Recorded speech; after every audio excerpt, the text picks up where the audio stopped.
Welcome to our next lesson. Today we're going to be looking at the mean and variance of a binomial distribution. So firstly, we're going to look at what's the shape of a binomial distribution. So if we have a p that is less than 0.5, and remembering p is our probability of success, if it's less than 0.5, then we're going to have a positively skewed distribution. So that's what a positively skewed distribution looks like there. We have more data on the positive side of the highest point of that particular distribution.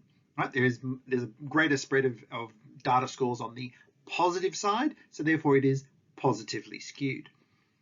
If we have a probability of success that is exactly 0.5, well, then we have a nice symmetrical distribution, otherwise known as a normal distribution.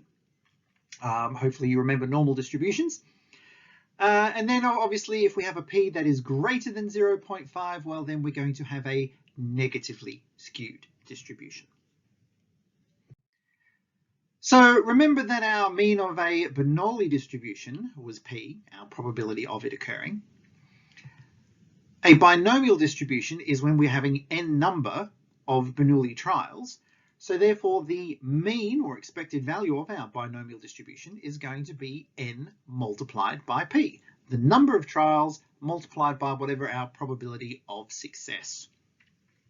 For variance, what we're doing is it's going to be n times p times q. Remember, q is the probability of not success. So that's usually written as n times p multiplied by 1 minus p. If you remember that as NPQ, that's totally fine. It's the exact same thing. So let's look at an example. So here we want to find the mean and variance of this binomial distribution where we've got a coin that's flipped 100 times and the number of tails are recorded. Well, the first thing that we've got there is that our probability of a tail occurring, assuming it's a standard fair coin, is going to be 1/2.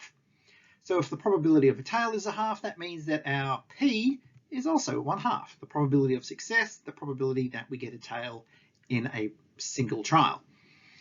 We have n is going to be our number of trials, which is 100. We have 100 trials happening here. So now we can actually find out what is our mean and what is our variance. So remember, for mean, our expected value is n times p. So that's going to be 100 trials times our probability of 1/2, so that our mean is going to be 50, right? That's our expected value. If we flipped a coin 100 times, we should expect that we would get 50 tails, assuming a fair coin. Next thing is variance. So our formula for variance, NPQ, or NP1 minus P. So N we know is 100, P we know is 1/2, 1 minus P. So it's going to be 1 minus 1/2. Well, that's still luckily 1/2. So we're going to have 50 times 1/2, and that's just 25. So our variance that we should expect is going to be 25 tails. For B, we've got a pair of dice. We're rolling them 120 times, and then we're going to record the sum of 8 as a success. So I roll 2 dice. If I get an 8, that's P. If I don't get an 8, well, then that's Q. So we need to work out, well, how many ways can I roll 2 dice and get a sum of 8? Well, obviously 1 and 7, but also 7 and 1. That's a separate way that we can get 8. So the easiest way whenever we're talking about rolling 2 dice is just to draw up ourselves a little table. Dice 1 on the left, dice 2 across the top, and then we've just recorded what is the sum of the 2 dice. So we want to see how many ways can we get 8. Well, I can see that there is 1, 2, 3, 4, 5 8s in that table. Therefore, our probability of success is the probability that we're going to get a sum of 8 is 5 out of my total of 36 options, 6 times 6. So if my probability of a sum of 8 is 5 out of 36, that means that's my P. P is going to be 5 out of 36. So if P is 5 out of 36, the other piece of information we need to find out is our number of trials. N is going to be 120. So now we can go about and find ourselves both the mean and the variance. So mean is just going to be N times P. So that's going to be 120 times my 5 on 36. And that's going to give me 16 2/3.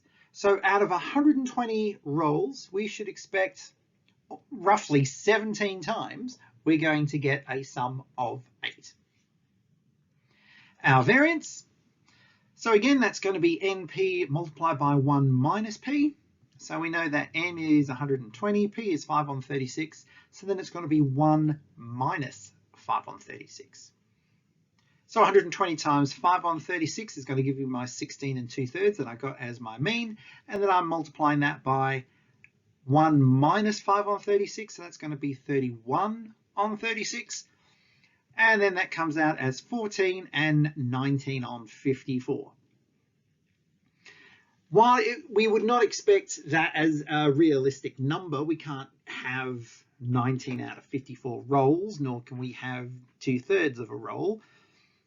But because we're looking at mean and variance, we want to keep them exact. We do want to keep those fractions in there, even as nasty as 19 on 54 might seem. But that's it. Nice quick one today. So exercise 1503 on page 685.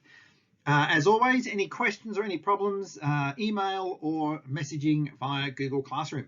If I don't hear from you beforehand, I will see you next time.